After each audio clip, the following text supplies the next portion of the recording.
বাংলাদেশের মানুষ যে কতটা অসহায় সেটা আজকের এই ভিডিও দেখলে বুঝতে পারবেন। এই ভিডিওটা দেখার পরে নিজের মুখের ভাষা হারিয়ে ফেলছি। চোখের সামনে নিজের বাবাকে ডুবে যেতে দেখেও কিছু না করতে পারা, এর মতো কষ্ট দুনিয়াতে আর কিছু হতে পারে না। ওদিকে স্রোতের দিকে চলে গেছে। আপনার আব্বাকে আপনি ধরে রাখতে পারেন না? ধরে রাখতে পারি না। আমি 2-3 বার পল্টায় বাবাকে জাপ দিয়ে হাত ধরছি, কিন্তু শেষ পর্যন্ত যখন পানির নিচে ডুবে গেছি তখন আর বাবার হাতটা ধরে রাখতে পারি নাই আমি।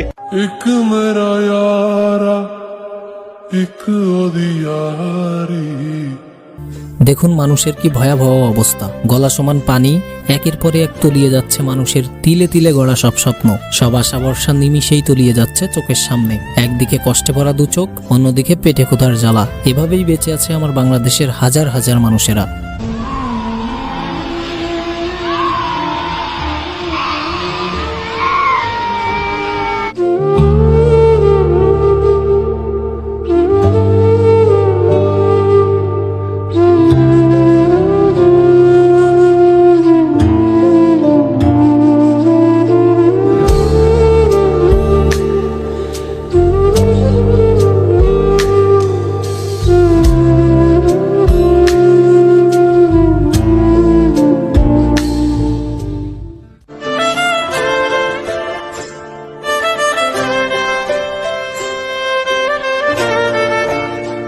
এখানে দেখুন হাজার হাজার পশু পাখি এভাবেই ভেসে চলে যাচ্ছে বানের জলে। মানুষ শুধু দাঁড়িয়ে দেখা ছাড়া তাদের আর কিছুই করার কোনো সুযোগ নেই।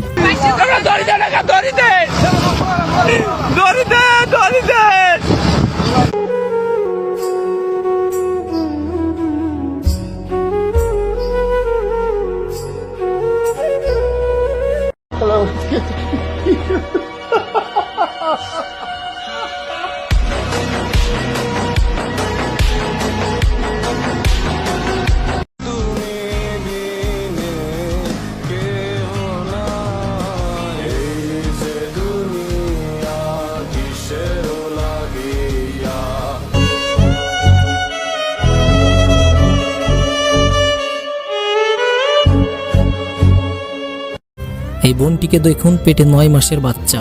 এই বোনটি চিৎকার করে একটাই কথা বলছিল, ভাই আমার পেটে 9 মাসের বাচ্চা, আমাকে একটু বাঁচাও।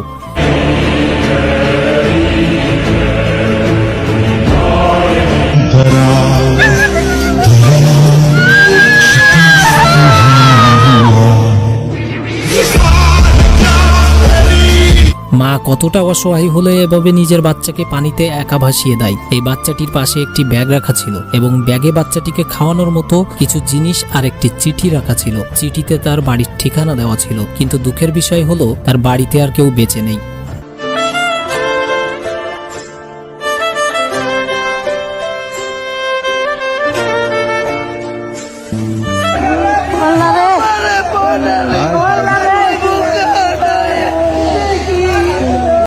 মানুষ কতটা অসহায় দেখুন, যে একটা লাশ কাফনে মুড়িয়ে পানিতে ভাসিয়ে দেওয়া হলো। এক মুঠো মাটিও কোথাও নাই যে লাশটাকে দাফন করবে সেখানে। সবকিছুই পানির নিচে, মনে হচ্ছে সাদা এক টুকরো মরুভূমি।